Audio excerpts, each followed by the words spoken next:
a Regina y ponle mute. Por ahora, ahí está. Okay, we are streaming and we are recording, so we are all set to go. Okay. So, good evening, everybody. I think you can all see me now. Welcome. Sorry for the few minutes.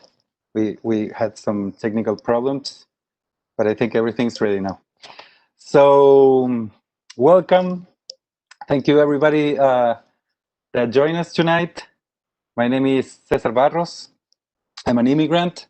I'm an associate professor and director of the Latin American and Caribbean Studies at SUNY New Paltz. Before we start, I want to thank Dean Laura Barrett of the School of Liberal Arts and Sciences for giving us the space to have this event tonight.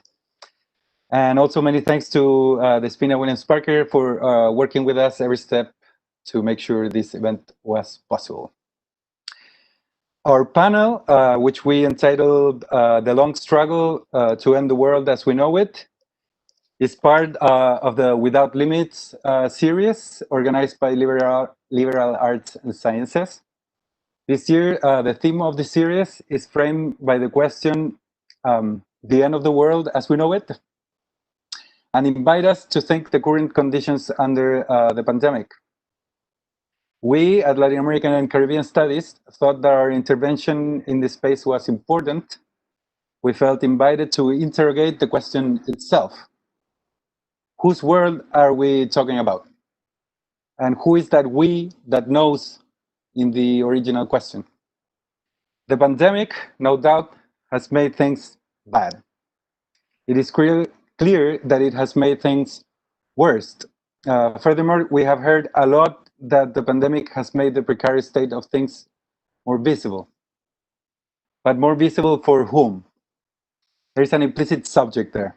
The pandemic has made things harder, but has not made more visible the precarious state of things for migrants trying to reach the United States or Europe, for example, for women that face violence, femicide, and attacks by their government. The end of the world may seem like a constant. For Latin American, Caribbean, and Latinx populations, the end of the world is an evolving situation. For indigenous communities that have been pushed aside and displaced for 500 years, the question may even seem out of place. At New Paltz, we invite our students to know the world. We certainly want to interrogate it, but more important and central to the Latin American and Caribbean Studies program, we want to interrogate that we itself. From what position are we interrogating the world? And how does that position change our own object of inquiry? So in this panel, we want to talk about struggles, political struggles in Latin America and the Caribbean that have been, people have been fighting to end neoliberalism, colonialism, and other systemic catastrophes that affect different worlds as a way to reframe our point of view and see what happens then. And for that, we have the honor to have Guatemalan performance artist and poet, Regina José Galindo, and my LACS colleagues, Adolfo Bejar Lara and Roberto Vélez Vélez. I will have the honor to also share my thoughts with you. Regina will intervene first, and she will do her talk in Spanish. Professor Deyanira Rojas Sosa, also a LACS affiliate faculty, will assist us with simultaneous translation. Then each of the rest of the panelists will make brief interventions of 10, 12 minutes, so we have ample time for questions from the audience, from all of you. So I'll present everyone before we start. Me voy a presentar a todos al principio y después empezamos, Regina. Regina José Galindo is a Guatemalan performance artist and poet. She is, no question, one of the most renowned artists in Latin America and the world. Her political interventions using her body have brought visibility to every issue she has denounced, from indigenous genocide to femicides, torture, incarceration, profiteering, and colonialism, among many other issues. Her performances not only visibilize these systemic problems, but invite us to act now to change them once and for all. She has made performances in many places around the world and has presented her work in the most prestigious art venues worldwide. I'm happy to say that this is not the first time we have the pleasure to have Regina with us at SUNY New Paltz. Today, she's joining us virtually from Antigua, Guatemala. Adolfo Bejar Lara, who joined SUNY New Paltz this year, is assistant professor of Spanish in the Department of Languages, Literatures, and Cultures. He's also affiliated with Latin American and Caribbean Studies. His area of specialization are Latin American literary and cultural studies, postcolonial theory, and migration and diaspora studies. Adolfo's research looks at the intersection of undocumented migration, law, and power in a hemispheric context. His scholarship has appeared in Carátula, Revista Cultural Centroamericana, and the Arizona Journal of Hispanic Cultural Studies.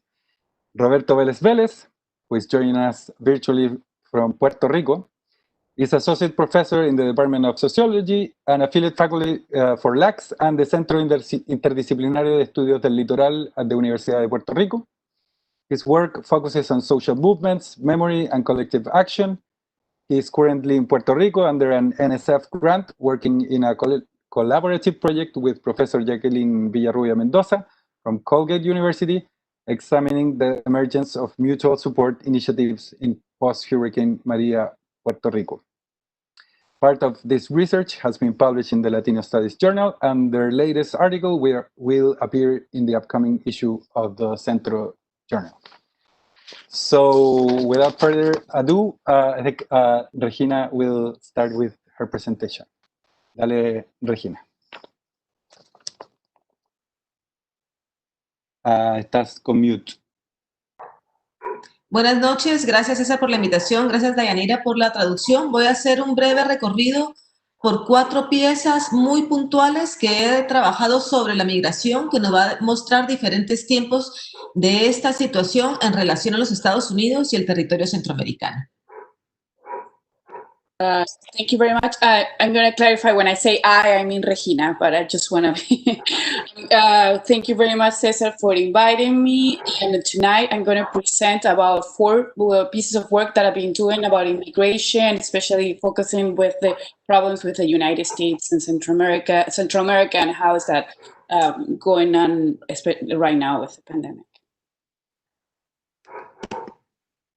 Esto supervivencia para hombres y mujeres que viajarán de manera ilegal a los Estados Unidos. Este trabajo se hizo en el 2008 y yo lo que hice fue contratar a un coyote para que me diera la ruta de viaje y me presentara con un grupo ya establecido que iba a hacer el viaje a los Estados Unidos. Por el otro lado, contraté a un experto en deportes extremos y le pedí que fabricara un curso para que la gente llegara viva a su destino. This is a work that I did in 2008, where I created this class for survival for women and men who were going to the United States undocumented. They were going to cross the border. So part of the project, I hired a coyote to help me figure out the route and what these migrants were going to go through. And then I also hired a trainer for extreme sports, so he could help me train these people for this journey. Y lo que sucedió durante el performance, que duró 10 días, es que los participantes aprendieron cuestiones importantísimas como cómo guiarse con la luz del sol o las estrellas o la luna, cómo hacer refugios con cuestiones muy precarias. So what happened during these 10 days of my performance is that the participants learned really important skills, like how to guide themselves by sunlight and how to create shelter from really precarious materials. Fuego con pedernal, con maderas o con piedras. Make fire with stones, wood, and other materials. Cómo rescatar a una persona que se iba por la corriente del río, y esto fue muy importante también, cómo caminar en grupo y muchas veces amarrados con una cuerda para no dejar a alguien atrás, ni en el desierto ni en el agua. How to save somebody from the water using these streams, and how to tie each other so they wouldn't leave anybody behind, and when they were crossing the desert and crossing rivers. Aprendieron también defenderse o cómo, qué hacer en caso de una picadura de serpientes, alacranes, que es lo que se encuentra en el camino. Did they learn how? They learned also how to survive bites from serpents and also alacranes, which I forgot the word for. Sorry. En la mochila de viaje, que era tan sencillo, pero que la gente no tenía pastillas para clorar el agua, o estas mantas térmicas, o cordones para poder cruzar. Yeah, what materials they should bring, what belongings they should bring during the trip, things that might seem simple, but they have to take these pills to clean the water that we're going to drink, and like ropes and stuff like that. Y lo importante de este proceso fueron durante los dos últimos días de este entrenamiento intensivo, todos y todas las participantes aprendieron a cruzar un muro. Y fue un momento muy poético en donde las y los participantes bromeaban y decían, estos gringos no han terminado de construir el muro y nosotros ya aprendimos a cruzarlo.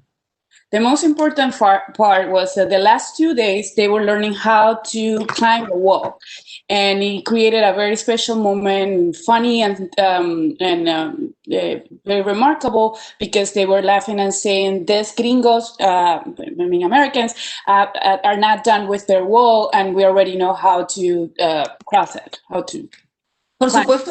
Por supuesto que en este proyecto yo no estaba motivando la migración, yo estaba simplemente motivando la intención de que estas personas llegaran vivos a su destino.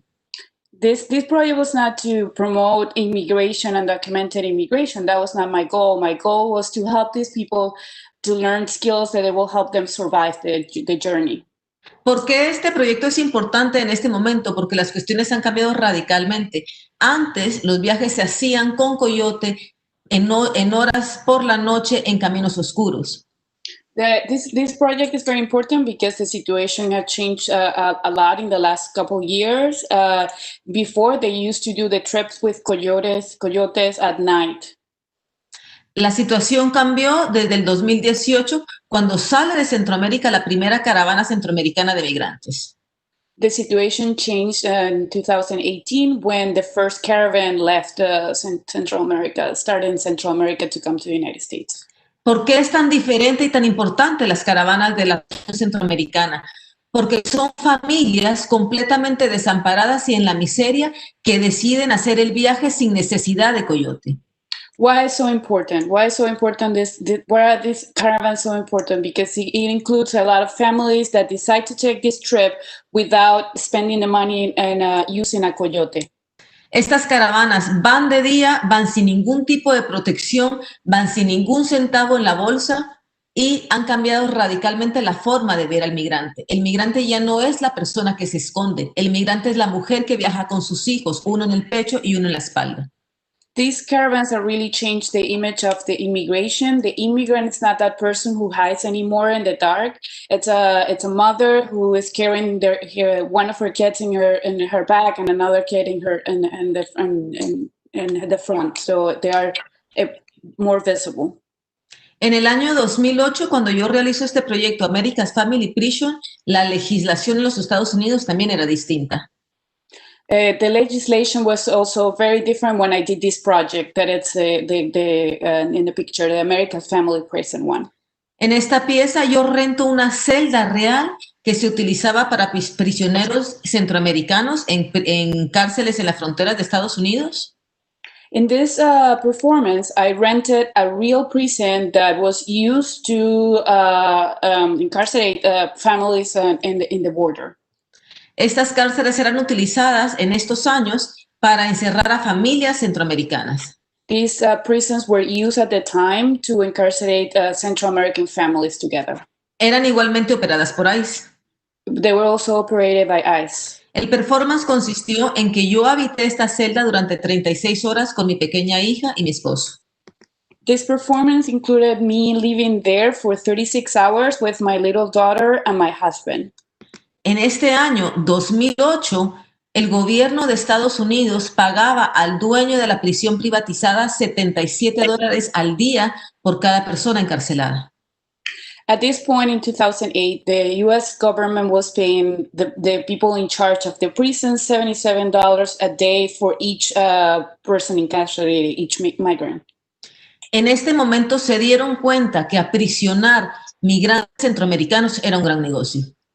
This when they realized how big of a business was to incarcerate all these migrants from Central America.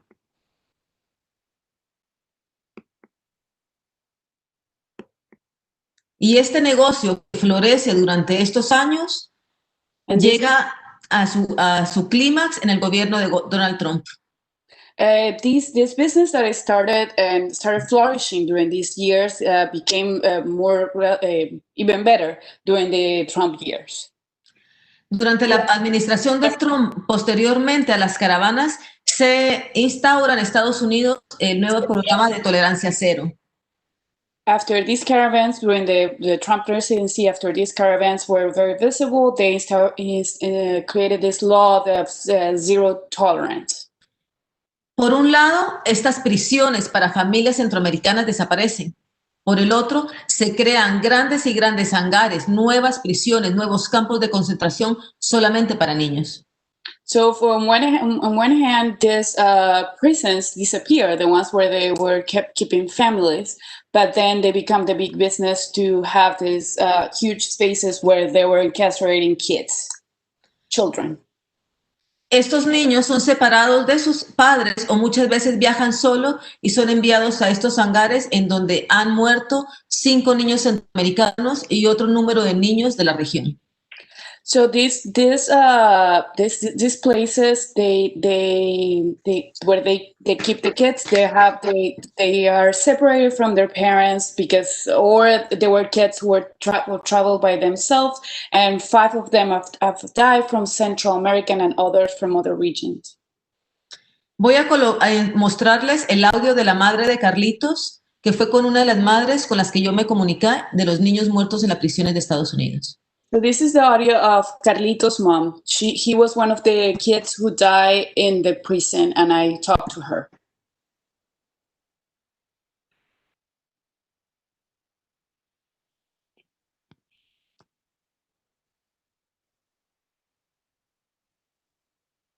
No podemos oírlo. Regina, ¿quieres que traduzca también a la señora? No, si tú no lo escuchas, cambio de imagen. Bueno, les muestro la imagen.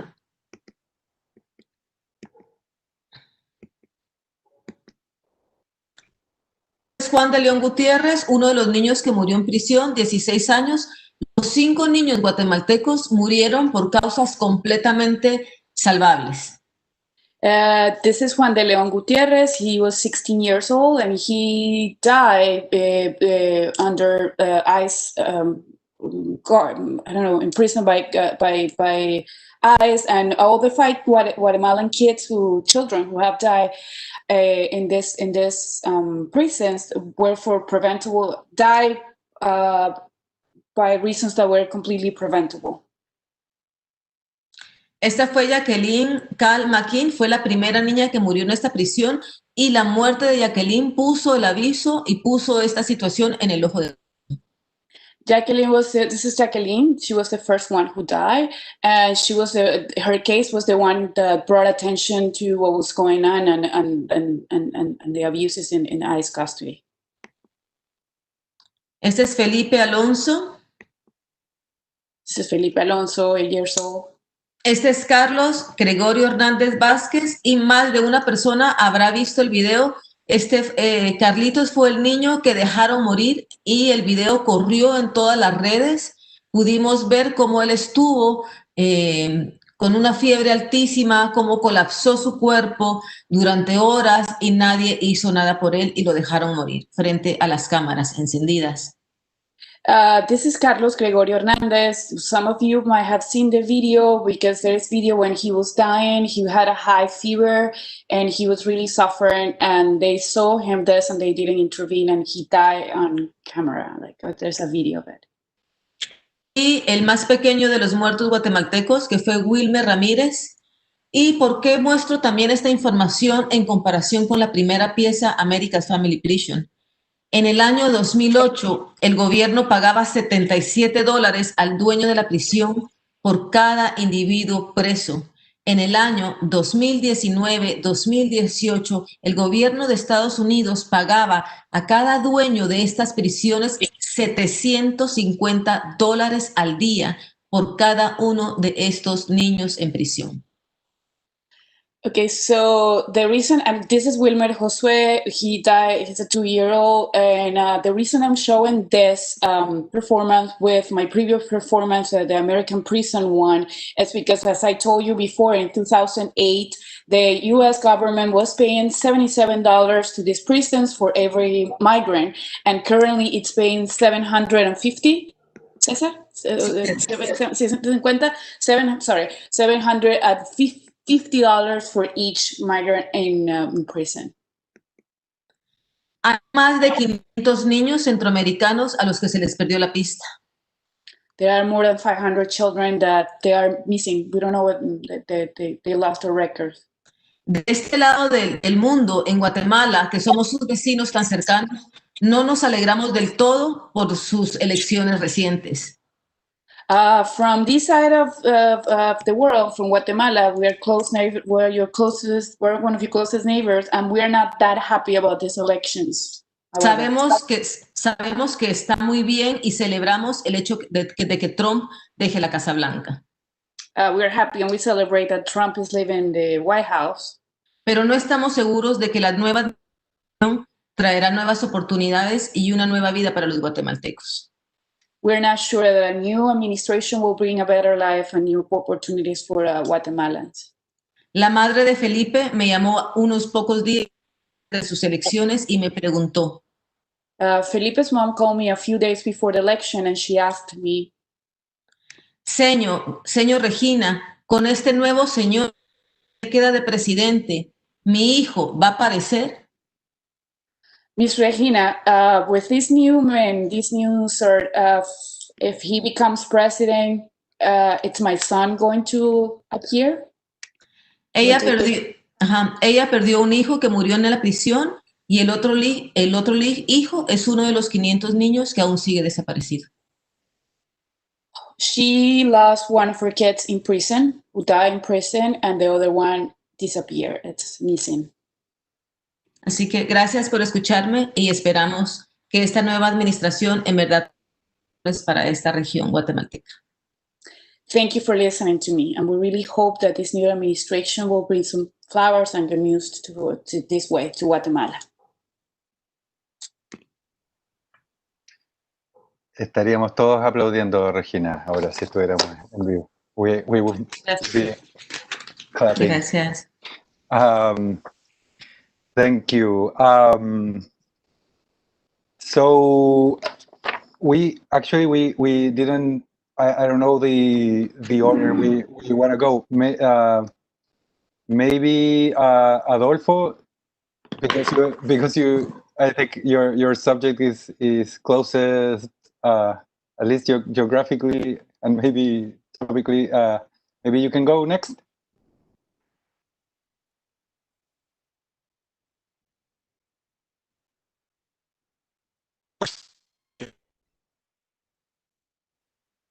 Se está cortando.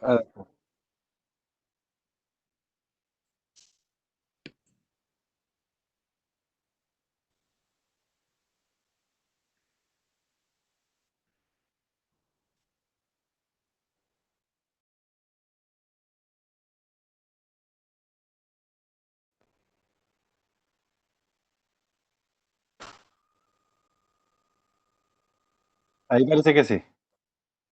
A ver. Se escucha como cortado. A ver.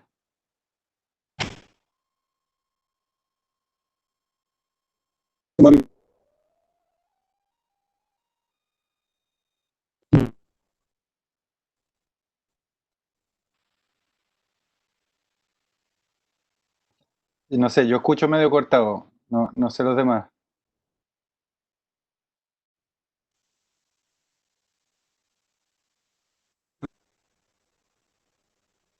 I think that, yeah. I think so. Maybe. No. We can hear you, but it's like some echo or something, Adolfo. Okay.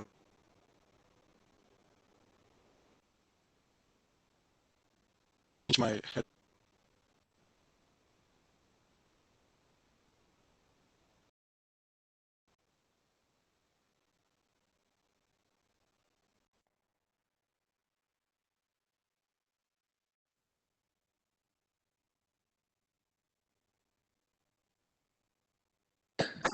Hi, Adolfo. It might be your computer. It seems like it's lagging on your end.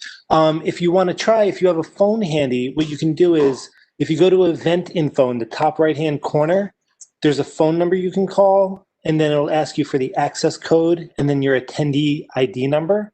And then you'll be able to use your phone as your microphone. That sounds complicated. Okay, so Adolfo, do you want me? I can go ahead and you can, right? Yeah, let's do that. Yeah. Okay. So I'll go next. Okay. So I need. Okay. I'm gonna share something.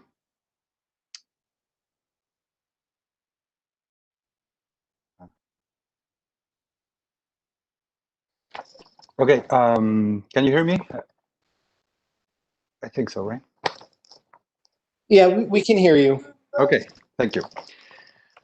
Okay, so I don't have a title. I just have an invitation or a mandate, which is look south, people. I'm going to read because this is in English, and I'm really unable to, do things well without reading in English. Sorry. So Ruth Wilson Gilmore has characterized austerity, the state withdrawal and disinvestment from the public policies and institutions that advance the public good, as organized abandonment. Well, there you go, organized abandonment. This means that on the one hand, those in power have abandoned entire populations and ecosystems, leaving them to fend themselves out in the open.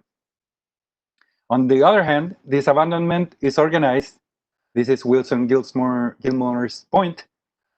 It is a layout developed by corporations, banks, real estate, and creditors for their own advancement, a colonial, patriarchal, racist, sticky mesh that immobilizes, hurts, and kills.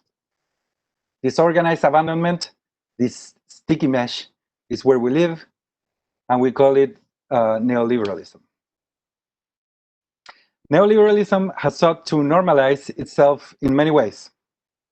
With normalization, I mean the process in which the norms that allow a system to function become natural, common sense. The neoliberal common sense exposes dignity, moves dignity too far away so that it seems impossible, even a waste of time to try and reach it. The neoliberal common sense tells us that we should be grateful for even having a job, no matter how precarious. The neoliberal common sense tells us that we are lucky to access higher education and pay expensive tuition. The neoliberal common sense tells us that corporations have our backs as long as we pay them what we do not have. For this state of affairs to be normal, state of affairs to be normal, we need a certain kind of gaze, a way of looking, a way of framing. We need those frames that, as Judith Butler has put it, blind us to what we see. One of the frames that serves to attribute normalcy to our troubled times is the colonial gaze. This particular framing tells people who live in the global north and in all the norths located in the south that real crises are somewhere else. There are many ways of framing coloniality, and I think this is an important one. Thinking that we, in the north, are all right, because if not, look at Latin America, look at Africa, look at the Caribbean. The south, as the territory of disaster, gives peace of mind in this sticky mess.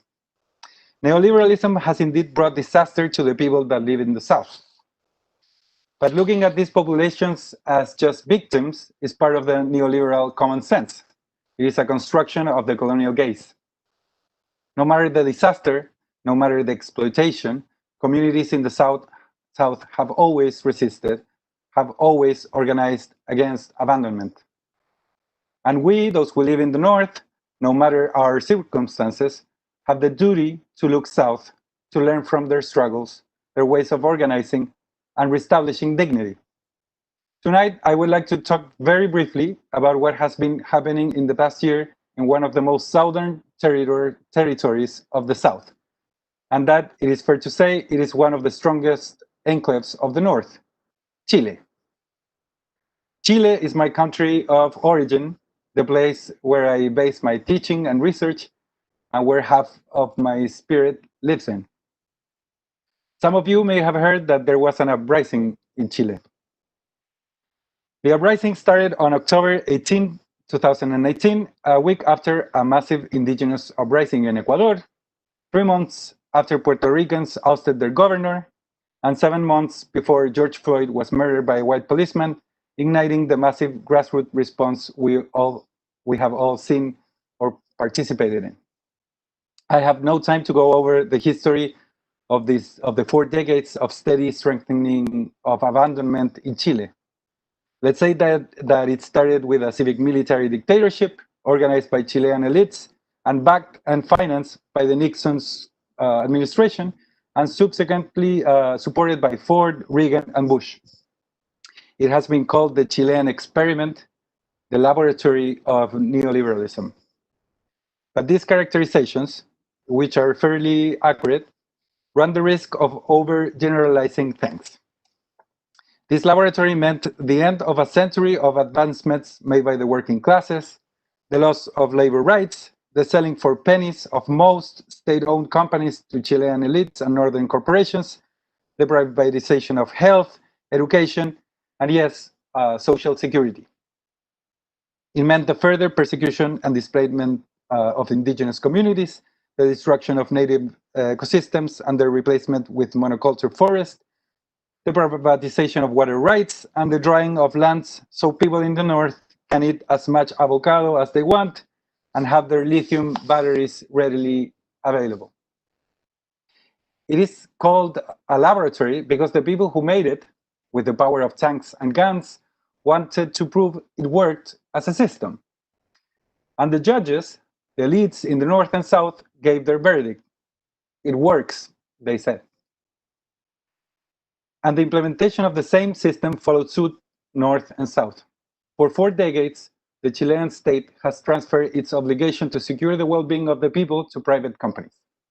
And in the name of austerity, has been content by transferring the whole cost of social well-being to citizens and migrants.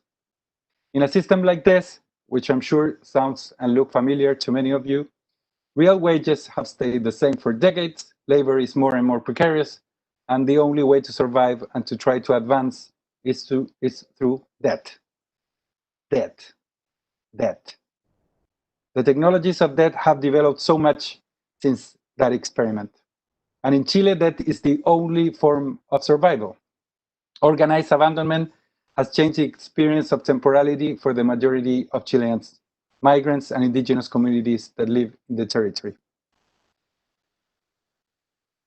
In the neoliberal Chile, there is a set temporality, a temporality that follows what Jane Goyer has called, in another context, a calendrics of debt. In this temporality, the past of collective struggle for dignity and against state terrorism becomes irrelevant, and the present is overshadowed by a future of payment and high-interest debt. The temporalities of debt, and Chile is not alone in this, of course, are designed to close any attempt at imagining other futures, to open possibilities of liberating us of the common sense of organized abandonment. But no technology and no power can completely close our imaginations, our political imaginations. The space of politics has its own temporality. Collective organizing and action interrupt the past, present, future configuration of the temporalities of debt and open a future to come. And this is what has been happening in Chile. The uprising started thanks to the leadership of high school students. They decided to jump subway turnstiles because of a new hike of 30 pesos in the subway fare. Their chant was evadir, no pagar, otra forma de luchar. Evading, not paying, another way of fighting. The government, as usual, responded with repression. People joined the students in solidarity. The government closed the subway stations, and in a matter of hours, the whole capital was banging pots, taking to the streets, and saying, this has been enough. One of the most eloquent collective political statements at the time was, it is not 30 pesos, it is 30 years, referring to the decades of neoliberal governance, debt, and abandonment, and I think making an eloquent statement of the interrupting temporalities of collective action. I want to keep this short, and I can give an account, and I can't give an account of all that has happened since. We can talk about it later. So I want to end by showing you an image. This image shows Sebastián Piñera, the president of Chile, a millionaire, alone at the center of what was known before the uprising as Plaza Italia or Plaza Baquedano, but that was rebaptized by protesters as Plaza de la Dignidad, Dignity Square. The picture was taken by one of his guards on April 23, 2020, a week after the president put in place a curfew because of the pandemic. This was not the first curfew since October. The president had ordered the military to go out on the streets the same night of the uprising in October. The difference in April was that people actually stayed home. For the past months, no matter how much repression, people went to the street to protest, to organize popular assemblies, and to make visible the power of the people. One of the main demands being to abolish the constitution that created a neoliberal contract to which nobody agreed to. To date, there are 34 people dead and hundreds of human rights abuses, cases that make clear that state terrorism is the only tool neoliberal governance has to keep its status as common sense. And the violence has only made more visible that there is nothing normal in this state of affairs. The repression includes torture, eye mutilation, mostly due to rubber bullets and tear gas canisters shot directly to protesters' face, all kinds of respiratory problems due to the chemical warfare the state has been waging against the protesters, and hundreds of political prisoners. So again, considering the will of the people to keep protesting no matter the repression, it is fair to say that that day where the president went to that square, they stayed at home, not because the president ordered it, but because of care for others. The empty square was an act of solidarity of protesters with fellow inhabitants, citizens, and immigrants. But some people have no shame, and the president of Chile is one of them. So that day he decided to take his picture at the most iconic place of the Chilean mass movement against 4 decades of organized abandonment. With that performance, because that is what it was, an empty performance, the president of Chile was trying to recuperate his lost sovereignty. A vast majority of the Chilean people has said loud and clear that they had had enough. But this gesture doesn't show us power. On the contrary, this is the gesture of an impotent sovereign, and of the way one kind of governance, one way of imposing a way of life, and even an experience of time can be made obsolete. Rodrigo Carmi called the popular movement a destituent movement. That is, a movement that called into question the very foundation of the Chilean system of governance, that focused on dismantling sovereignty, and one can say uncoupled government and sovereignty. To date, people in Chile keep protesting and struggling. They have also gone in record numbers to the polls and have voted to write a new constitution through a democratic constituent assembly. This new constitution is not an arriving point, nor a starting one. It is one more step, enabled by a long struggle that must persist. And so I invite everyone to look south.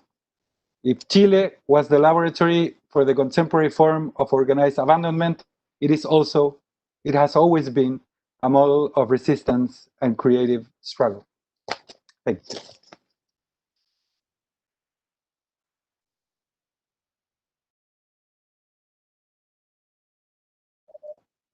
So, Adolfo, I think maybe you're ready now? Can you hear me? Yes. I'm calling from my phone and I have my camera at the same time, so hopefully it'll work. But well, I wanted to start by thanking the College of Liberal Arts and Sciences for providing the space to hold this conversation, especially to the Williams Parker, for facilitating the event. I want to thank Cesar Barros for organizing and coordinating the panel. Thank Roberto Vélez for his contribution to the conversation. And of course, thank Regina for her amazing intervention, her powerful work, which is always critical and timely. Regina, muchas gracias por compartir tu trabajo.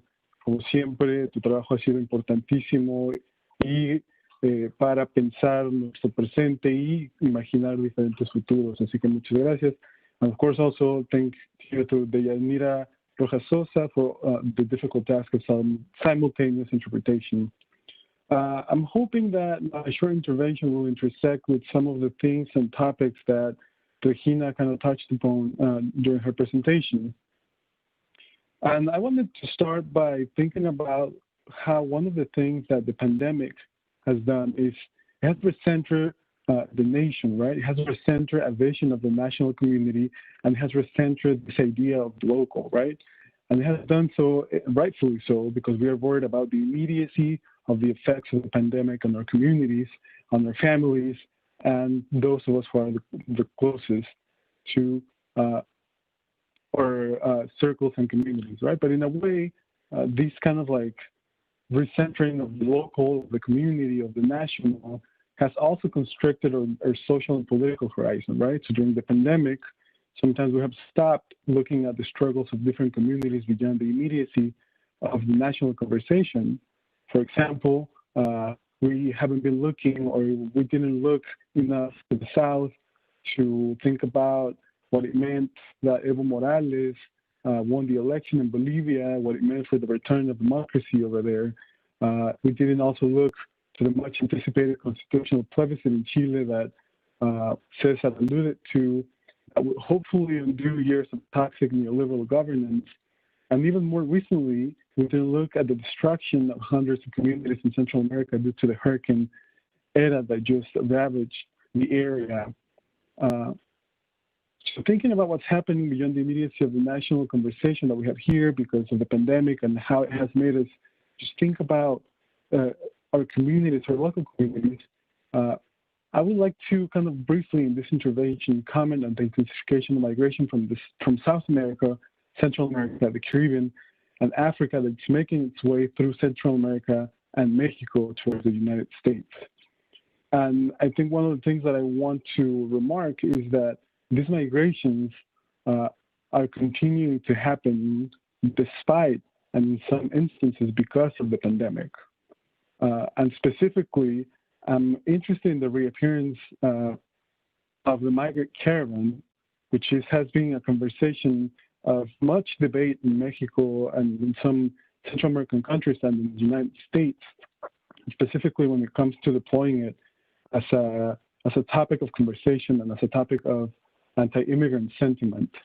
And I would like to talk about the latest instance of the migrant caravan that happened in September of this year, in late September, and how once again migration became a little bit of a visible kind of topic for the media, and specifically because of the caravan itself. And I want to think about it in relationship of how we sometimes only hear about these migrations when they're spectacular, right? When they're coming in these large numbers. In the case of the latest caravan, we had 2,000 people coming out of San Pedro Sula, Honduras, making its way through Guatemala, trying to cross Mexico to make it to the United States to claim political asylum. But even though when we only hear about these specific instances, we also got to think that these migrations are happening all the time. They're happening in clandestine ways, and they're happening unreported. So the fact that we don't listen to them in the media, or they're not as spectacular as the caravan, that doesn't mean that they're not happening. So these migrations have been happening for different reasons, of course, including violence against ethnic, racial communities, sexual minorities, economic destitution, land dispossession, and labor exploitation. And I'm interested in an interview by El Faro, a Central American newspaper, who was covering this latest instance of the migrant caravan that was trying to make its way to the United States. And in an interview with some of the members of the caravan, a series of Central American journalists were asking them, why are you migrating now? Why in the middle of this pandemic? And so many of the answers were straightforward. They were like, there's violence, there's corruption, there's always been problems with economic austerity, but we're also leaving precisely because of the conditions exacerbated by the pandemic, right? The pandemic kind of became another limit that forcibly displaced people and made it even more difficult for them to live in Central America under the conditions that, on the one hand, Cesar kind of pointed out, and that Regina was talking about in a larger context. So they left Honduras. They reached the Mexico-Guatemala border in early October. Once at the border, where they were met by Mexican federal authorities with unnecessary force, a lot of them were detained and deported. This violence comes in the context of the Mexican government, and specifically under the presidency of Andrés Manuel López Obrador, who, before becoming president, campaigned on a platform that promised work permits for migrants so they could freely and securely move through Mexico as they made their way through the United States. Of course, this was never done, and instead, within 3 or 4 months of his presidency, he turned around and deployed the Mexican National Guard to instill more violence and to further criminalize, detain, and deport the Central American migrants, right? So again, this is the Mexican government. This is not the U.S. government, even though the shadow of the U.S. government and the shadow of the Trump presidency is lingering, and in some way we could argue that is influencing these decisions made by the Mexican government. I think this is important because all of this violence, these migrations, these detentions are happening in the middle of a pandemic in Mexico. Mexico, a country where the response to the COVID-19 crisis has been reactive at best. Migrants were sent to the Siglo XXI detention center, the largest detention center in Latin America, which is in the state of Chiapas, Mexico, where they don't have the resources or the willingness to provide health care protections for migrants. So what I'm trying to get at is that the caravan remains the tip of the iceberg, its most visible part, as I think Regina's contribution and her performance work is trying to point at, right? That this is not only something that is happening in isolated instances, but that this is a systemic kind of problem where you have communities forcibly displaced, going to the United States and going into the detention and carceral regime in the United States that it's profiting from them. So the migrations we're witnessing in the middle of the COVID-19 crisis attest to the exacerbation of inequalities in these countries and for these communities, but also attest to the rise of xenophobia, nationalism, and anti-immigrant sentiment, not only in the United States, which is very evident, but also in countries like Mexico. Let us remember that the COVID-19 crisis is not where the precarization of life and labor began for these communities. It starts with dispossession and exploitation that sustains our ways of living here in the global north. So tonight, what I'd like to propose is that we take seriously the task of imagining different visions of a world and replacing it. We need a vision of the world which regards her privilege not as an entitlement to hoard, to accumulate, but the product of unequal relations of global power. So the conditions that we live in are only possible because somebody else is suffering, has been dispossessed, has been exploited. So the question that I'd like us to think tonight is, how will the experience of the coronavirus pandemic enable a reevaluation of international cooperation to protect world health, to tackle the ongoing migration and displacement crisis, international cooperation to reduce North-South inequality? I'd like to think about this possibility for reevaluation in the context of the US elections, which, to be honest, I ultimately understand not as a solution of our current problems, not as a solution to the pandemic, not as a solution to the migration crisis, but as a contest over the ground on which we will continue to struggle. A change of current conditions under a Biden presidency, one hopes, can enable movements, including feminist, queer, indigenous, and Afro-descendant to migrant rights movements that can chart paths towards overcoming the confining limits of our present. Thank you.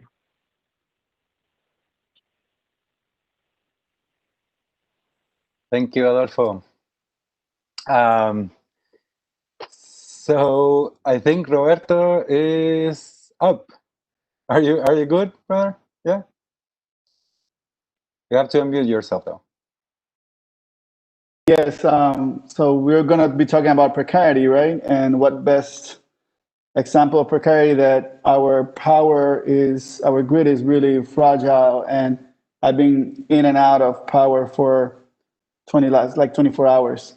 So I'm using multiple strategies to keep myself connected. So my apologies if the signal dies on the halfway there. So I'm going to be reading my commentaries. Thanks to everybody for putting this together. Cesar Despina, thanks for our panelists to allow me to join this. So my comments are titled "Con mascarilla pero sin mordaza," wearing face mask, not gags. And it follows, Puerto Rico has been buried under a state of crisis for over a decade and a half. From 2006 to 2012, US neoliberal and debt capitalism has made Puerto Rico an avant-garde space for experimenting with new financial instruments, allowing the state government to bind itself into debt beyond any possibility of recovering from such a critical situation. Austerity, not debt regulation or taxation or tax of foreign corporations, became the answer to slow down the fiscal and economic crisis, resulting in a layoff of 20,000 public employees, undermining the University of Puerto Rico funding and raising tuition fees, among other things. Along with austerity, a natural gas pipeline project that would cross the island's mountain range became the cornerstone development project at the expense of the land, nature, and its people. Open repression became the norm for anyone who pointed out how the state was passing cronyism as necessary measures to keep the island afloat. These seeds of crises were planted on those days, but so were the seeds of resistance. In 2012, students at the University of Puerto Rico orchestrated the most impactful student-led strike since the 1970s in an attempt to stop tuition rising, halt privatization, and call attention to the slow dismantling of the university. Unifying the whole public university system under the cry, 11 recintos, una universidad, 11 campuses, one university, the students occupied the school for 60 days. In Adjuntas, a self-sustained environmental and community development grassroots organization, Casa Pueblo, successfully challenged and stopped the gas pipeline project. A new generation of activists, organizers, and collectives were to emerge from these struggles. So since 2015, an unpayable debt, the imposition of a foreign fiscal oversight board through Promesa, La Junta, 2 Category 4 hurricanes and a spell of earthquakes represent the headliners in a list of crises having a compounding effect over the island. These crises have precaritized the most basic aspects of our lives, food security, the environment, housing, health, education, and work.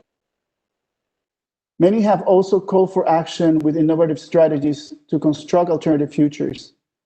In response to food insecurity and its invisibilization, in 2013, Comedores Sociales respond with a meal program that seeks to engage and empower those made vulnerable by austerity policies. El Frente Ciudadano para la Auditoría de la Deuda took the streets and made people's assemblies to challenge the constitutional basis of the debt. La Jornada Se Acabaron las Promesas took the streets of the financial district of San Juan on May 1st, on May Day 2016, calling for an end of La Junta, the interests of bondholders at the expense of people's lives.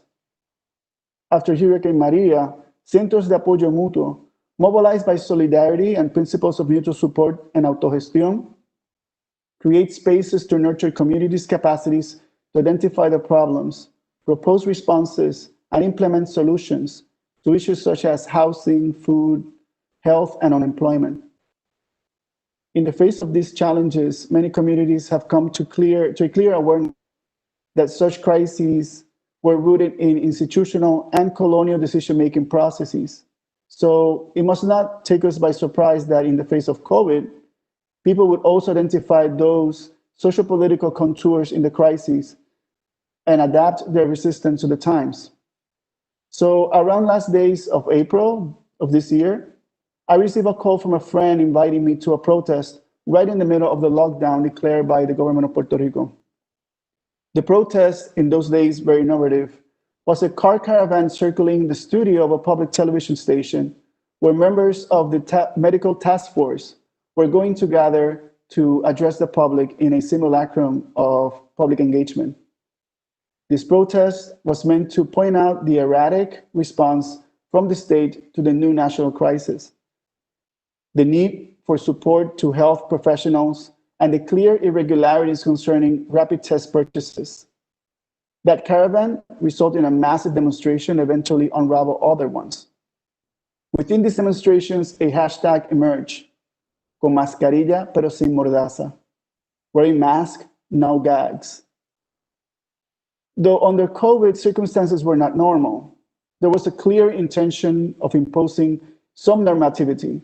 There was an emphasis on self-protection, protégete, so people end up isolating themselves, and with it, undermining solidarity and demobilizing any intention of collective action. The normative discourse made any political criticism seem vulgar because it disrupts the expected unity and sympathy that the country supposedly need in such difficult times. We will overcome this invisible enemy together, says the slogan. But how together? Who is together? The call for physical distancing and gender social distancing, resulting in disconnecting our attention from what happens outside our homes. We were encouraged to plug into social media platforms and fill our additional free hours, inadvertently losing track of unattended issues in the public agenda and the systematic failure in crisis management. Under these conditions, it was also imperative to highlight the political dimensions of the pandemic, how COVID, the lockdown, and narratives of contagion disproportionately impact people, how the poor face the virus differently and more severely, how the lockdown renders some bodies more vulnerable than others. Think about gender abuse. Think about abusive relationships. How this new crisis opened the door for unscrupulous individuals within the state to take advantage of the threat of being in public to push unpopular policy bills without the scrutiny of public hearing. COVID was no deterrent to the rise of ground-up responses to the new and old crises. Grassroots organizations have not allowed the narrative of contagion and threat to detach ourselves from the vulnerabilities experienced by others. For instance, in recognizing how the lockdown, unemployment, and closing school lunch services were exacerbating hunger, The organizers of Comedores Sociales called for a protest. During his arrest, the main leader of the organization chanted to the camera, "Yo lo que quiero es comida para los pobres. All I want is food for the poor." A cry that became viral and pushed their campaign to a national sphere. Similarly, challenging the notion that staying at home represents a safe situation to everyone. Groups such as La Colectiva Feminista en Construcción and Siempre Vivas continue demanding a declaration of a state of emergency to the critical reality of domestic and gender violence that affects so many. That it was not only women, it was also LGBTQ people who were being killed in alarming numbers in the hands of hate, and especially institutional indifference.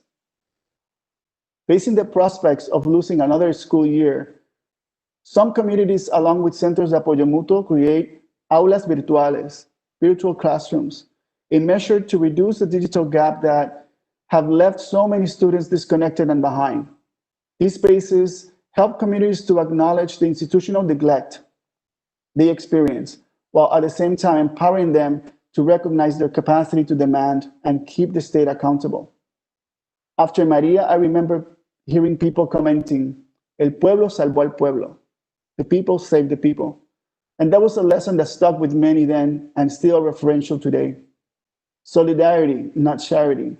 It is the intentional, political, and collective action to upend the social structures that have held so many people down and disempowered. It is through that mobilized solidarity that people keep demanding, not asking or requesting, demanding that a dignified life is possible. Thank you.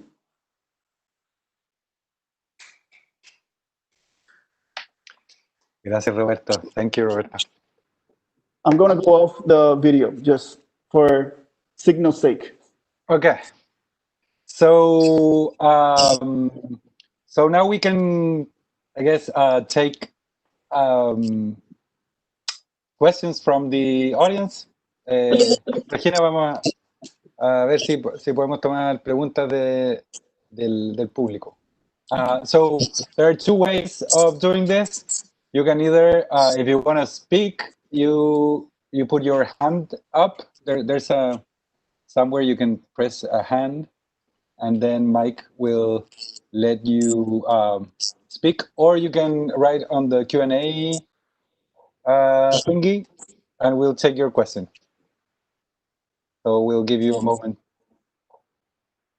to get the courage.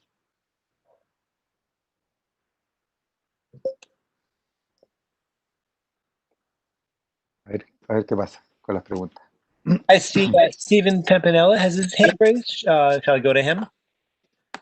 Uh-huh. Hey everybody, this has been such a great panel. Thank you so much for doing this. It's really been amazing. My question is about international cooperation, which over the last 15 years has been pretty strong in Latin America. The King tide kind of waxed and waned. I'm wondering about that as a vehicle for solidarity, as has been a constant theme tonight. Is it possible as Chile is changing the constitution and Bolivia effectively turns back the coup, is it possible that there can be a renewed kind of international cooperation in terms of socialism or social democracy? And what could we learn from some of the ways in which it unfolded over the past 15 years? Thanks so much.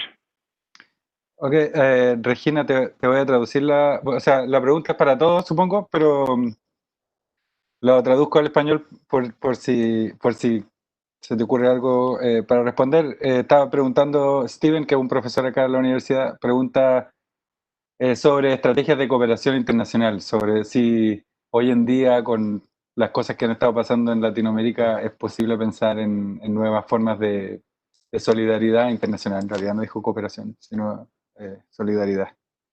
No sé si alguien quiere tomar esta pregunta. I could elaborate a little bit on the question on what Laura Barrett also asks in the chat. about how would you elaborate on international cooperation. And I think one of the barriers that I see in thinking about the situation in Central America and Mexico is that the possibilities of cooperation between those countries is really constrained by the shadow of the United States, and specifically what, in some way, the types of pressures that they put by using the international aid that they give to these countries as a sort of a form of pressure to force them into things that they might not necessarily want to do, right? So thinking about, again, the migration crisis and specifically the systematic denial of asylum-seeking claims in the United States and the creation of the idea of third safe countries, right, where asylum seekers can no longer wait for their case to be heard in the United States, and they are sent back either to Guatemala, El Salvador, or Honduras, and even in some cases in Mexico. And I think these type of pressures from the United States sometimes doesn't allow for Latin American countries to independently organize and to create these networks of solidarity between them, right? I was very disappointed by how the Mexican president, Andrés Manuel López Obrador, reacted to the migration crisis when, again, as I mentioned in my short presentation, he ran on a platform that was based on a human rights kind of discourse that would allow migrants to get work permits in Mexico, that would allow them to freely move. But again, and this is not to say that Andrés Manuel and his presidency didn't have a decision to make, the pressures of the United States forced them to double down on violence, and they also decided to double down on violence and continue criminalizing these caravans and continue criminalizing undocumented immigrants and asylum seekers in Mexico and Central America. So, and so in my estimation, I think the possibilities of international cooperation, at least in the region, in a lot of cases hinge on who is governing the United States. And so one's hoping that with the Biden presidency, maybe things might change. Maybe they will not. And maybe there will be other channels and new opportunities to create international cooperation amongst Latin American countries and amongst the United States and Latin America, which is always a complicated relationship. Mm-hmm. Regina, ¿tú quieres decir algo? ¿O esperamos la... Sí, quería opinar que creo que siempre hay espacio para la cooperación internacional, ¿no? Pero lo que estamos viendo, ¿verdad? En nuestra región, ¿verdad? Con este logro increíble, que no es increíble sino esperado, ¿no? Y tan luchado en Chile, con este logro también en Bolivia, es que las luchas y estos logros se están fomentando desde los mismos pueblos, ¿no? Entonces, de cierta manera, claro que la cooperación y la ayuda internacional siempre será bienvenida. Me parece que en estos momentos, ¿verdad? Las revoluciones van a surgir de los mismos pueblos sin necesidad de esa cooperación.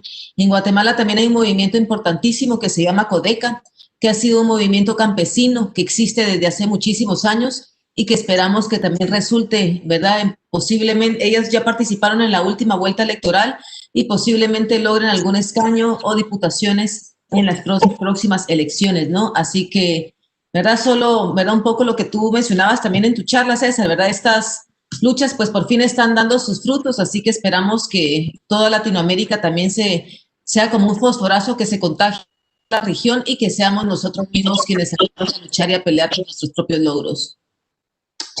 So, of course, international cooperation is always welcome, but as Cesar mentioned in his talk, and with the example of Chile and what we saw in Bolivia, I believe that the revolution is going to come from inside, and our people have to organize and ignite this fire to make changes. And in Guatemala, what we have is the group CODECA? And it's a group of people, the agricultural workers, and they organize and they participated in the last election, and there is a possibility that they might gain a seat in Congress in the next election. So I really appreciate that. I would think that international cooperation it's always important, but I think it's more that the revolution is going to come from inside our country with our people. Thank you. That was a really good translation. Very fast. If I can add something, and I'm glad Regina points out to this idea, like the notion that indeed it is going to emerge from, first and foremost, from the countries, like from the people, right, from the pueblos. And that's something that is really important, because we have always focused on the internationalism aspect of struggles, and to some degree, what happens among peoples, right? What the pueblos do somehow is undermined under this picture, like the macro picture. Solidarity is there, and I think it's very useful and powerful and necessary. However, I think the eyes must look not on how others are building or Tani, estoy en una chat, dando clase, disculpe, ¿me podría devolver la llamada mañana en horas más temprano? Muchísimas gracias. So the point being that I think in the case of Puerto Rico, there's been strong solidarity, especially from the diaspora. The diaspora has played a very strong role there, but it's what's on the root and has been strongly supported by the root. And as long as our roots are strong, the trees are going to be strong, and our branches are going to, meet at some point really high, and that's what really matters, I think. Yeah, and I would, would like. I think everybody said what I wanted to say, but I think that the last 40 years or so have shown us that we can't wait for international cooperation if that means governments, because governments are not just governments. Governments are corporations. Governments are special interests, and people organized, as Puerto Rico has shown, as Chile has shown, as Bolivia has shown, as I think every country, this country too, and I'm not meaning elections, shows that when the people organize, things happen, and many more things can happen with more organization and more pressure from the base, from grassroots organizations. So I don't know if there's another question, like by raise hands. I'm seeing some on the chat, but let's go with the voice first. So we'll go to Nadia Ahmed. Mm-hmm. Hi, I'm grateful to be here. I don't have a question, but I have a comment on that. It's true that nuestras raíces, like our backgrounds, are important to us because we are not putting up with the corruption, the lies that has been happening for the past years and years, and we need to break free from that. And I think that tonight actually proved me and hopefully others who are watching this and hearing this, we have to stand up against our governments, sometimes because of the injustice that's been happening. Gracias, Nadia. Thank you, Nadia.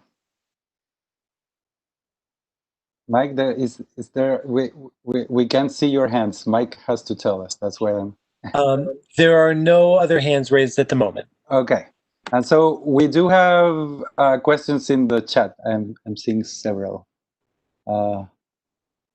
Okay, so let me see. There's a question for Regina.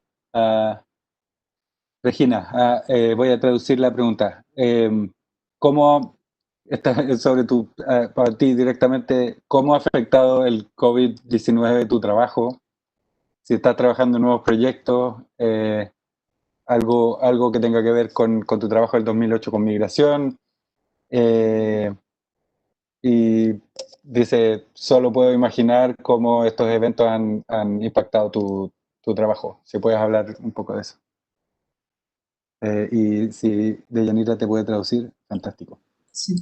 Bueno, pues trabajé en proyectos de migración 2017, 18 y 19. Era, yo había ganado un grant, no era un tema que trataba por primera vez, pero sí, de cierta manera me llegué a saturar con este tema. Lo último que trabajé posterior al proyecto con las madres de los niños muertos fue un proyecto con los deportados que ya finalicé al principio de la pandemia. Y la verdad que este último momento, ¿no? de entrevistar, de recuperar testimonios de niños deportados, de familias deportados, de hombres y mujeres deportados, me terminó pues, de romper el espíritu, ¿no?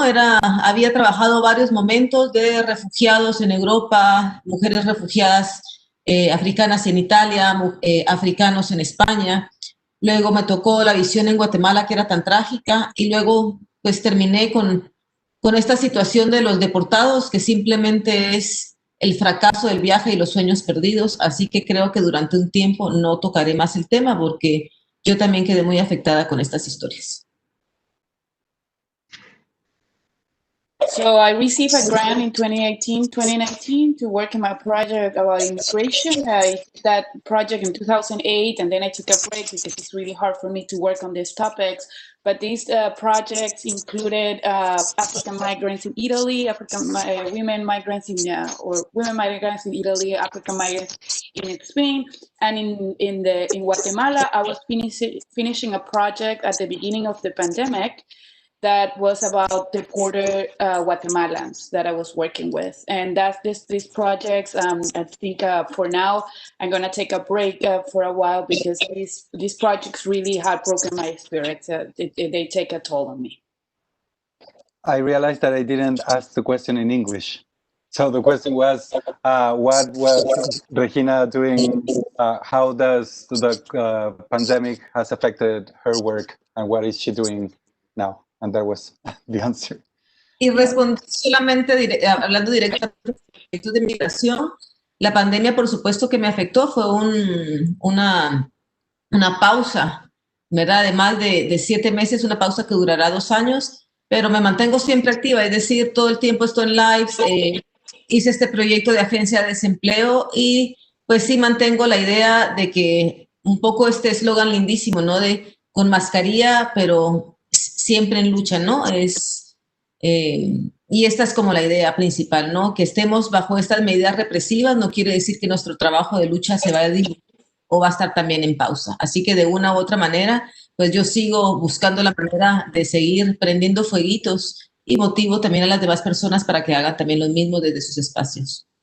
And of course, this pandemic has affected my work, the lack of mobility, that I cannot go to other places and do other stuff that I want to do. But I have a project about an unemployment agency, and I really like, and I think it's really beautiful, this place that we should keep working, that if with masks but without a gag, or with a mask but not silence, but we're not going to be silenced. So I keep working. I encourage other people to work too, because we have to keep doing it. Okay, there's another question. I'm picking a little bit randomly. This is, do you think that if we were not in a world pandemic, these protests around the world would still have occurred and continue to occur? Also, do you think that because of the pandemic, it has given people a possible opportunity to cross the border? So la pregunta, Regina, para que tú también la pienses, es, ¿piensas que estas protestas que han pasado en todas partes habrían ocurrido si no hubiera habido pandemia?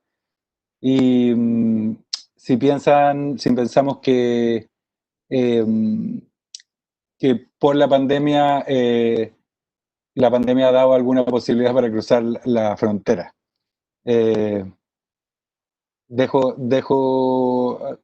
So, did I read it in English? Yes, I think so. So, I leave Adolfo. I think you want to say something? Sure, yeah, I can say something. I think that maybe what the pandemic did was kind of created that space for these protests to kind of emerge in a way. I think it could be thought as that kind of like last string that made things break, right? And this is not to say that we were going on that direction already, but I think that the pandemic exacerbated those conditions that made people realize the profound inequalities, the racial injustices, and the destitution that a lot of people were living in here in the United States and globally. And so even though it seems that the pandemic kind of facilitated all of this, I would argue that sooner or later we were going in that direction. And I think it has to do with what Cesar was sharing with us, which is that the real virus is neoliberalism, it's capitalism, and it's the ways that it continues to create austerity in many regions of the world. As for the second question, I think that actually what's happening is the opposite. What's happening is that many nation states are using the pandemic as a justification to close their borders, to double down on security, and to criminalize immigrants, now with the pretext of protecting the well-being of the community, right? The health of the community. You're not letting outsiders, you're not letting people who might be bringing sickness into our community, which is a trope that's being used and deployed over and over to, again, create and stoke anti-immigrant sentiment.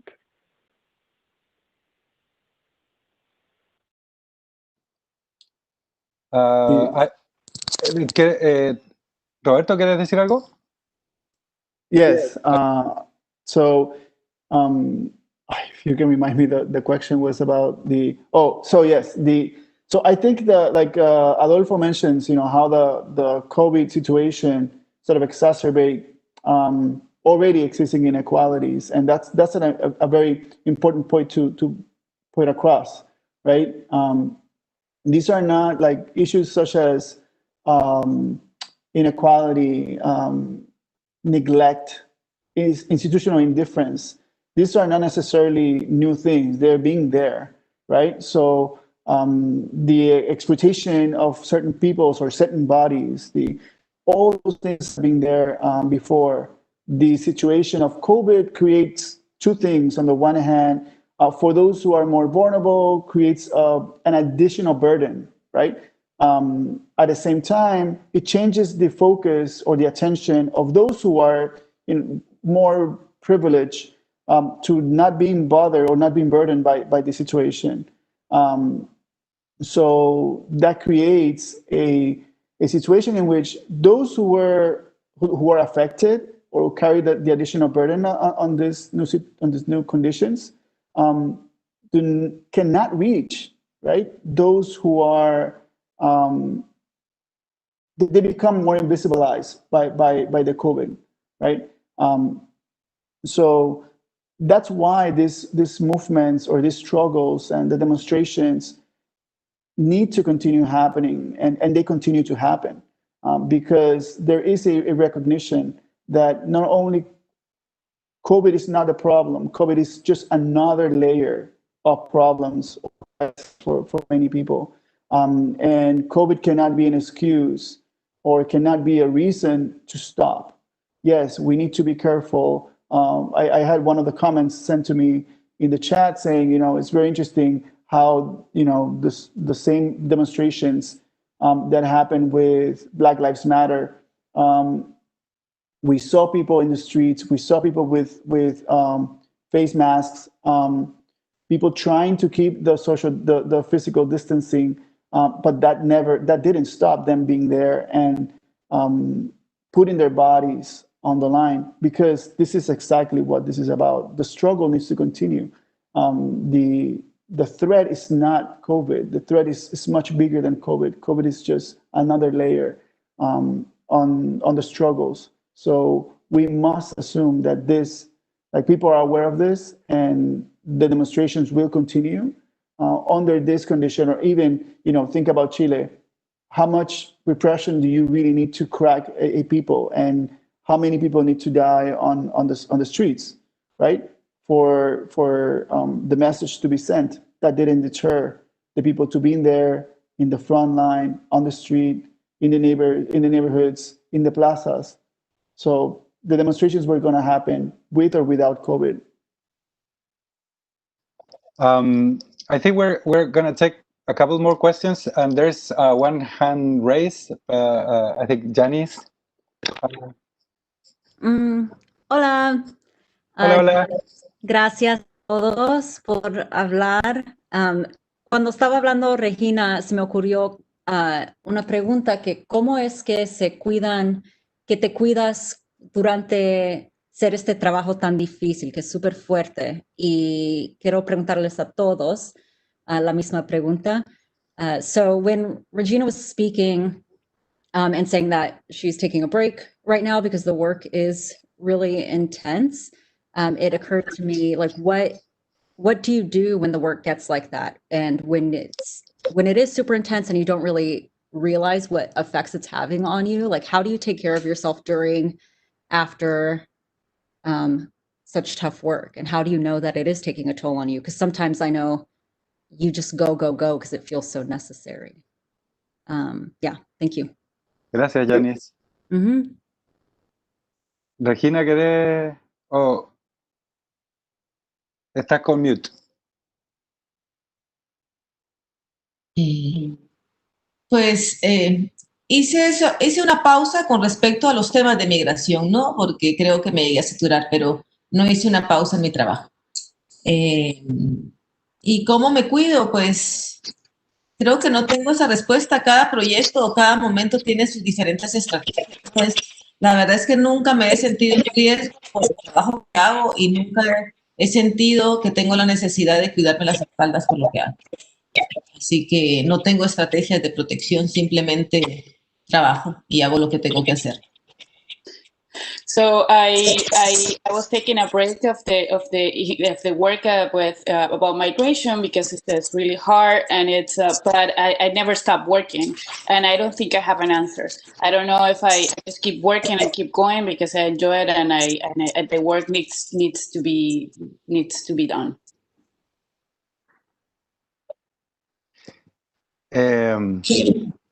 So I don't know how to answer that question because it. So I think many of us are super privileged to even think about that question, like how can I? You need time to take care of yourself, and if you can even consider that possibility, that means that you have some time to give. You know, someone said that you can give time because time doesn't. Nobody owns time. Time owns us, and so. But I personally, I think that given that I do have time to put aside from my work, my work is working with the community, and especially the migrant community here in the city. And taking care of that, but taking care of myself, trying not to, contract the virus, but spending time getting more tired, but at the same time, that I think that's the better way for me to just keep working. I don't know if anyone else wants to say something. Yeah, So sorry, go ahead, Roberto. Thanks. So I'm currently in Puerto Rico doing field work with the Centers de Apoyo Mutuo that I mentioned before. And me and my collaborator found ourselves also wondering that question at some point. How do you continue doing meaningful work at the same time that you are taking, keeping yourself safe and not keeping your community safe, right? The people that you are working with and you're trying to assist. So what we've been doing is just the basics of, follow the protocols, but it's like Cesar, you just mentioned, it's whoever can afford, worrying about that, it means that it doesn't have other things to worry about, right? And we me and my collaborator go with that state of mind. As long as we can keep ourselves in the ground and doing the work with the community along with them, and making sure that we are not the threat to them or the source of any problems to them, we're gonna we will continue doing our work in the field.